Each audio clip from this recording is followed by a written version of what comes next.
Previously on Ghostech Paranormal Investigations.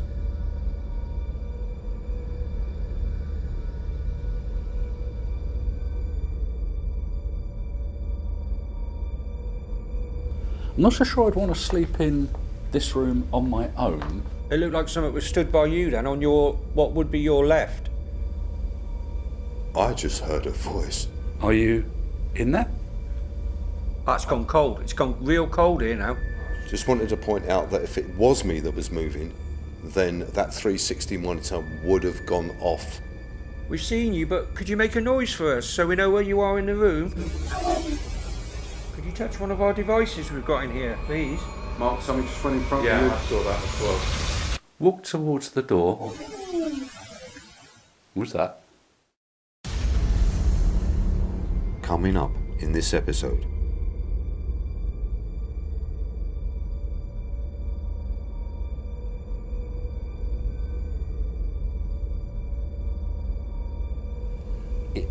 It physically felt like somebody had their hands around the lower part of my back. The person I would like to ask for is Elizabeth Baskerville. Do we have Elizabeth Baskerville here? Oh, cold. Gust of air across my hand. And they call you the unknown man. I was flash on the stairs then. I heard that this once also was a school. Wow. Okay, I've just seen shadows under the door. Yes, sir, yes. I've been poison. Manufactured record. Yes, sir. Go. Yes, sir, yes, sir. Yes, sir, yes, sir. Here we go. Yes, sir, yes, sir. Here we go. It's like a light is in my face, but I can't fall for you. I close my eyes and drift away. I've overdosed on you.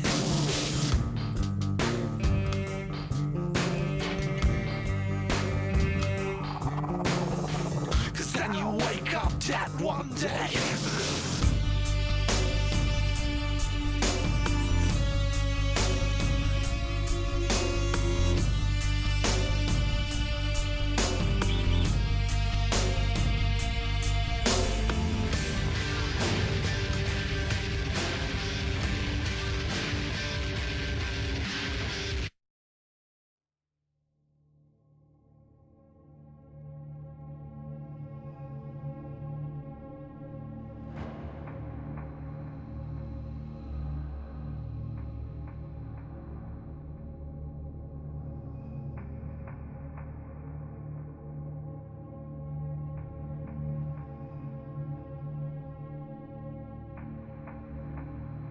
Our investigation continues at Baskerville Hall Hotel. Built in 1839 by Thomas Baskerville.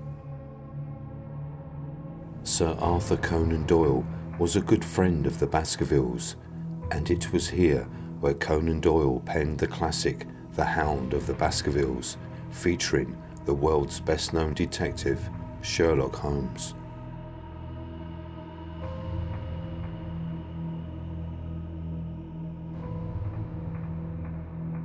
Mark will be doing a solo session in what was once the Rose Gardens, where the apparition of Elizabeth Baskerville has been seen on many occasions.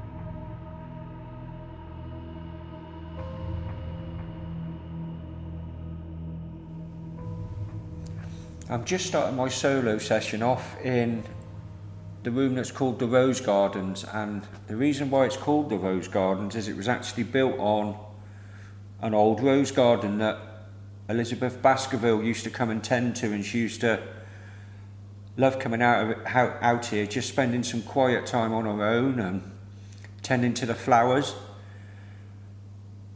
Jeff and Phil are way over the other side of the building, and they couldn't be further away from me if they tried, because I think they've gone upstairs as well.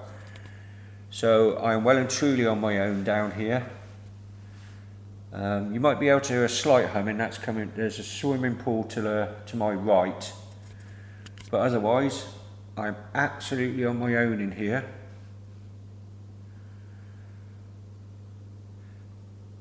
Could I start out by introducing myself? You might already know my name because we've been wandering around for a few hours now in this beautiful house. My name's Mark. The person I would like to ask for is Elizabeth Baskerville. Do we have Elizabeth Baskerville here?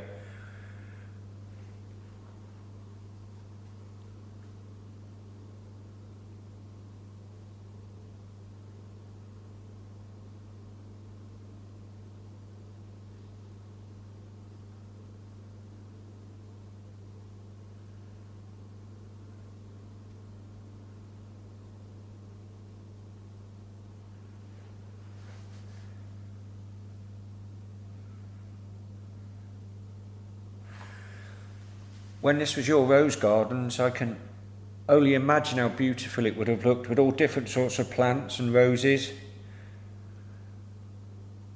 Was this your special place?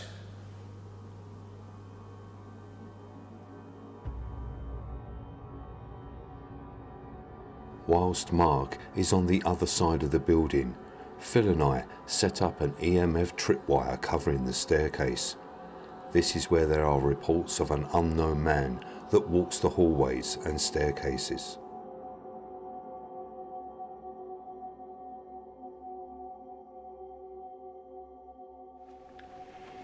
So me and Phil are on the main staircase now, where someone has seen, they call the unknown man. So what we've done, we've got a tripwire, and it's up the stairs here, and halfway up the staircase over there. And what it is, each individual light is a separate EMF detector. So if it picks up a change in the EMF, they will change colours.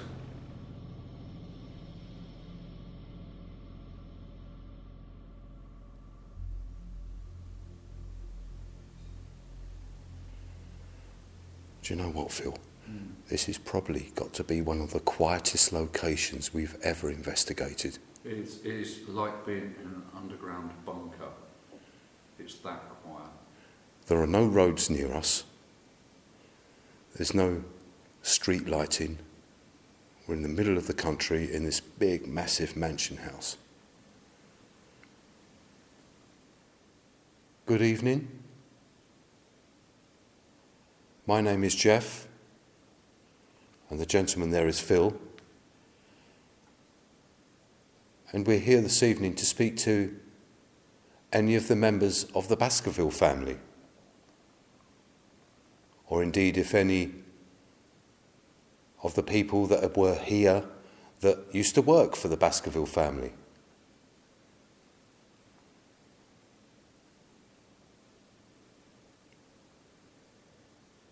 Now, the reason we're standing here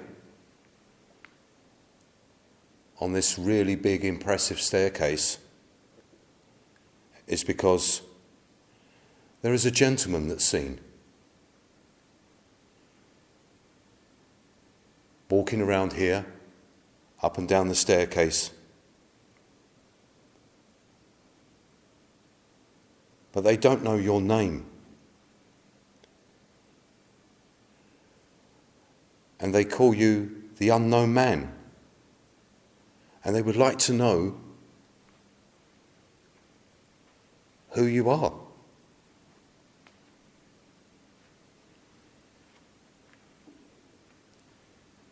Now, is it possible that we can see you? You don't have to be worried, scared, or shy, because the reports say when people approach you, you disappear very quickly. But is it possible you can come up the staircase, please? Or, if you're up there on the balcony, if you'd like to come down the stairs. Can you do that for us, please?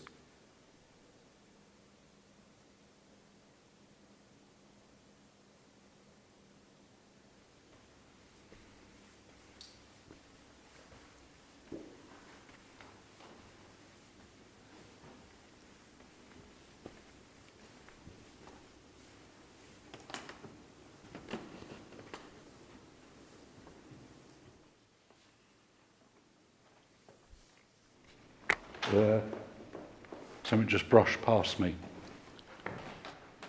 Something's gone past you. Yeah, brushed, but it caught my shirt as it went past.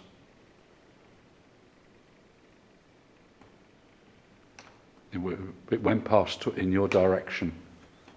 It just caught the back of my shirt. Hi there.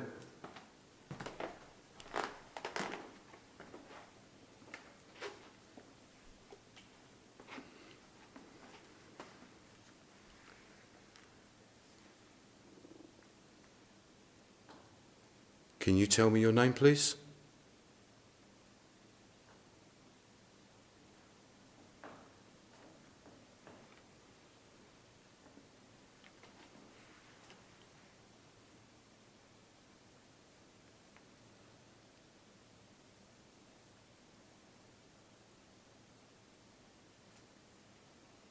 So you made a noise next to Phil and then you brushed past him. He felt you. Jeff, Yeah. if you're going to stroke the back of my shirt, I can feel you doing it. Yeah, I can feel you doing it now. Do you need me to move out your way, or are you just trying to communicate with me?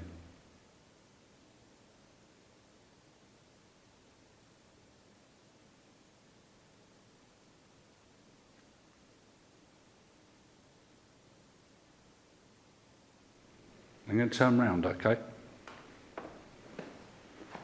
And hold my hand out. Can you touch my hand?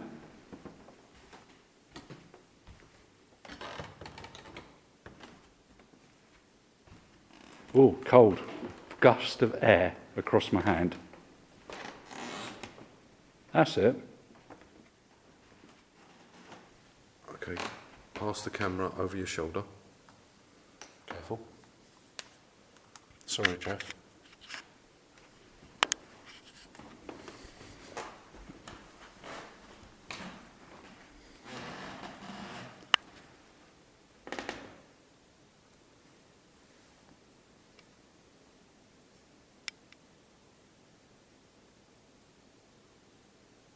Were you aware that I was here?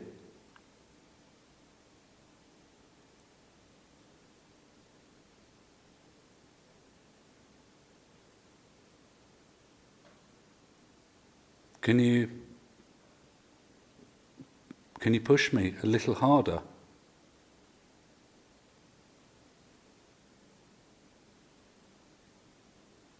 So it's like a weird sensation, Jeff.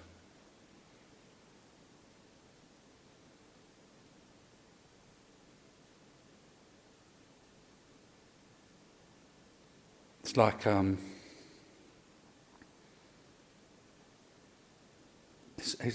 it's difficult to explain. It's like a tightening. Feels like not a push as such, but almost like somebody's trying to hold me.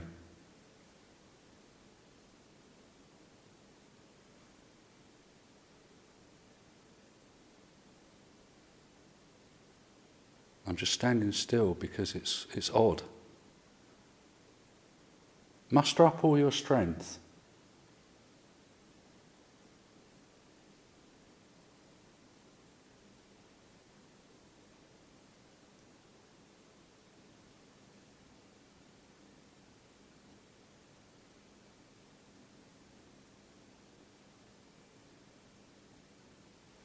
I was flash on the stairs then, on the bottom step going up, not at the very bottom but at the second set of stairs. The lights which are on the stairs, if you walk either down the stairs or up the stairs, they will change colour or flicker. And it will show us that you're either coming towards us or going away from us.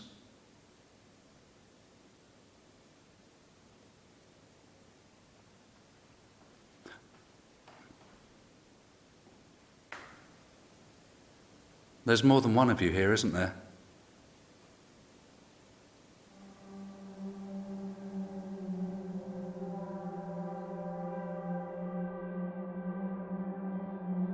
With our tripwire being activated and something brushing past Phil and the sensation of being touched, Phil and I go down to the first floor to try and communicate further.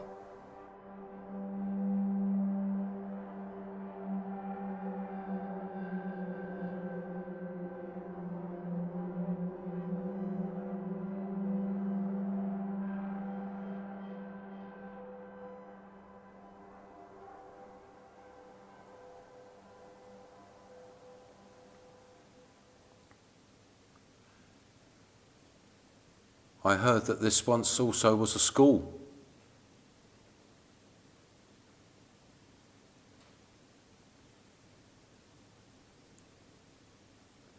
Wow.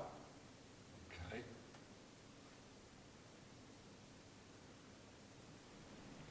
It was when you mentioned school. So, oh wow, it's communicating. That's fantastic. So we mentioned school twice and the lights flashed. So that's what you've got to do. So when I say something that's correct, if you could make that flash, please, that would be brilliant. So, as I say, I mentioned the school. Are you a child that went to the school? That's a yes. Are you a young child?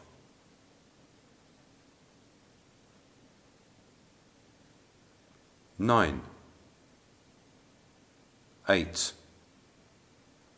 7, 6, 5. I can't go any lower than 5. They didn't have schools with babies in them. Maybe you didn't understand when I said teenager. Are you 11? 11. Back in what was once the Rose Gardens, Mark documents no evidence, so we all meet up in the lounge on the ground floor, where Phil tells us of what he had experienced on the upper walkways.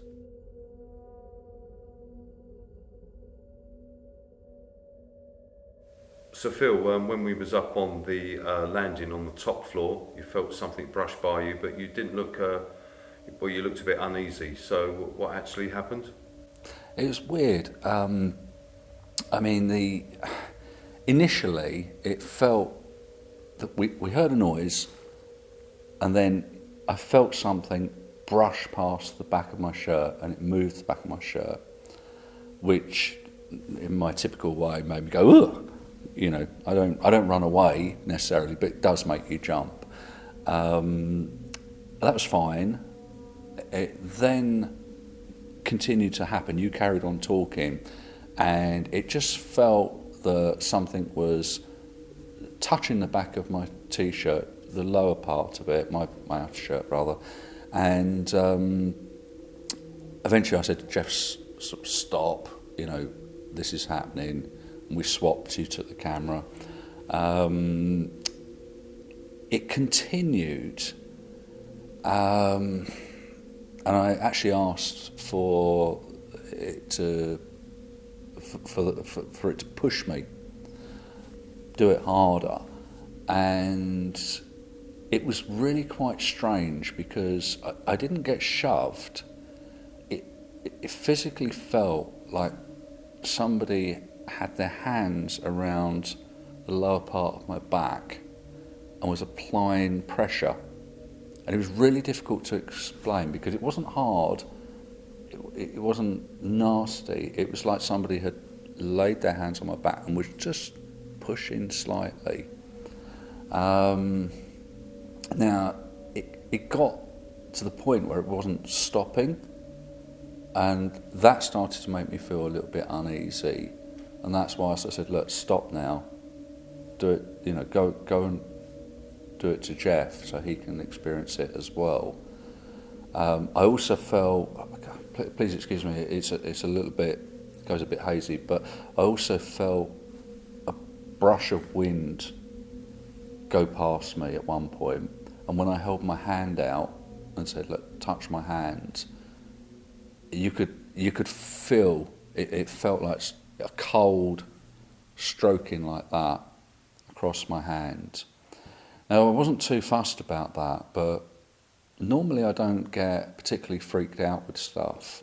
You know, something happens and I'm like, oh, you know, and I don't often get a feeling of something's not right. It's just like, you know, I'm used to walking around in the dark and tripping over things, etc. But for some reason, up on that staircase, I suddenly felt a very, very strong feeling that there wasn't just one spirit there, there was a number of spirits there, and they were over the other side of the balcony looking towards us. But the feeling was that they were coming round from both sides towards us. And it was a really strong feeling, and that's what made me feel uneasy. And the feeling passed as soon as we'd left that particular level and gone down a level. Completely changed. I felt at ease again. It's just very unusual for me because, as I say, I don't normally sense things like that or even imagine things like that. Whether it was my imagination running away with it, or whether I was just sensing something, but it didn't seem right up there at that point. Our static cam 3 in what was once the Rose Gardens where Mark was earlier is now capturing loud banging.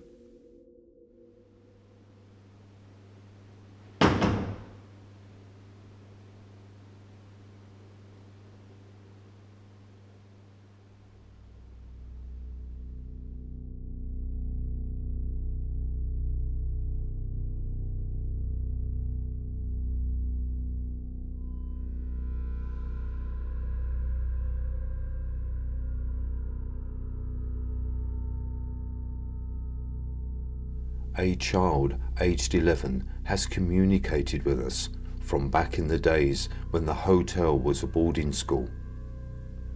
With so much ground to cover, we move on to our next session.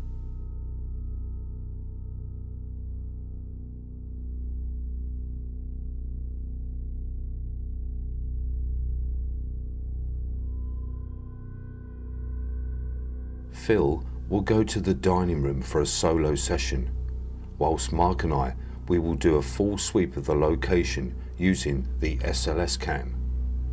We will start on the main staircase, then into rooms 8, 7 and 2, then finishing off on the ground floor.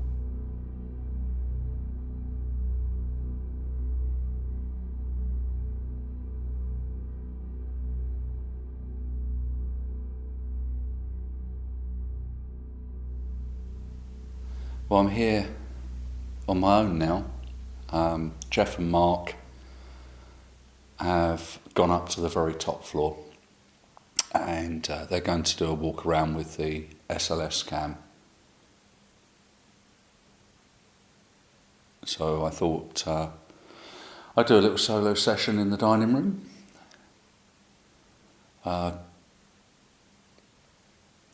Another impressive room, to be fair.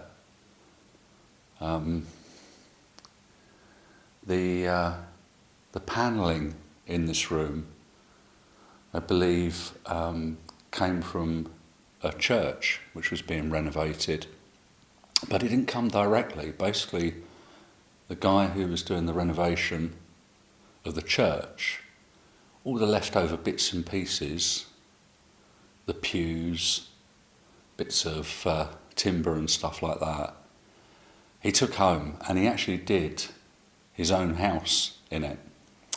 And the owner of this house found out what had happened, and was being the owner of all the land. It was actually one of his tenants that had taken the wood from the church. And he came in and had a look at it and liked it so much. He said, "Yes, it's lovely, but it would look a lot better in my house." and it was all taken out of this tenant's house that had put it all in, and it was put in here. It looks rather nice, to be honest.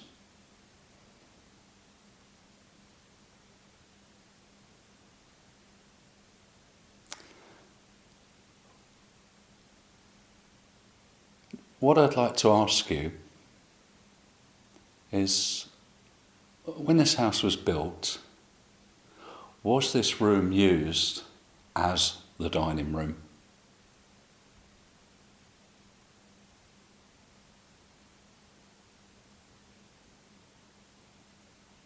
It's quite grand. It's got some large arches. It's got a very ornate ceiling. The chandelier, no idea whether it's original or not, but again, quite grand. Okay, I've just seen shadows under the door. Somebody is walking outside that door, and it's just cast shadows right across. I'm going to take my camera.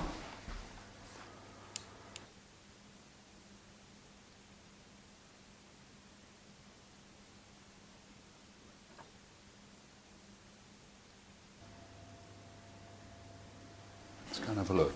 It's a bit dark, so please excuse me if I trip over. Hello?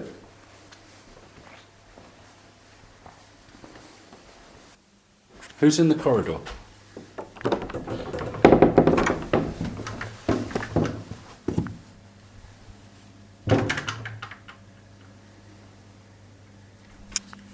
And there's nobody here. That is really odd.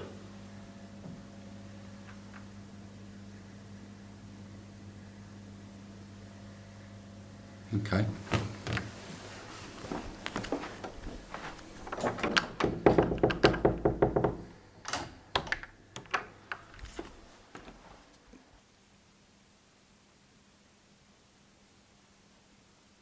Basically, what happened was underneath that door, there was a light outside, and there was about 3 shadows that blocked out the light from under the door. Really odd. And there's nobody in the corridor.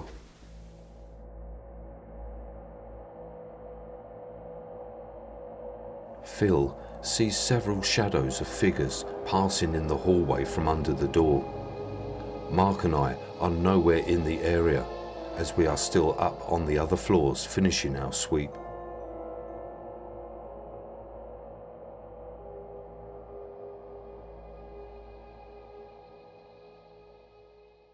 There's now noise in that corridor.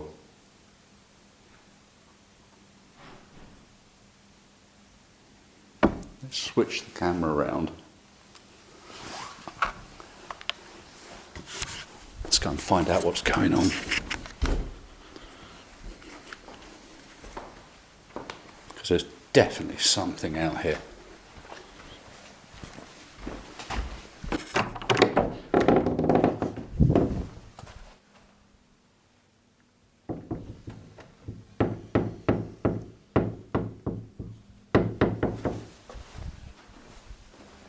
Is that you, Jeff? Is that you? Yeah. Okay. Can I ask a question? Yeah. Have you been walking up and down this corridor? It was literally just somebody was walking down the corridor because it blocked out the light from under the door, but it was probably a good 15 minutes ago. No. There was 3 shadows that went down it. That's what it looked like.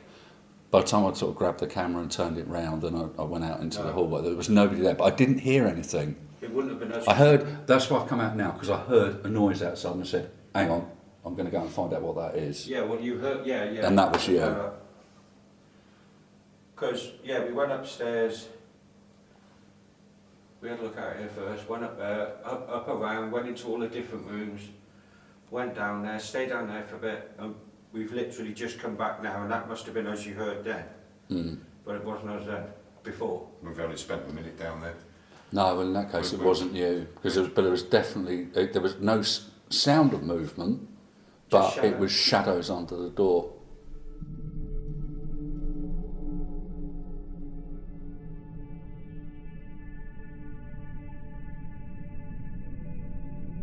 we complete our investigation at Baskerville Hall Hotel. We all came into contact with the paranormal activity that has been reported by staff and visitors over many years. And we would like to thank David Hodby and his staff for allowing us access.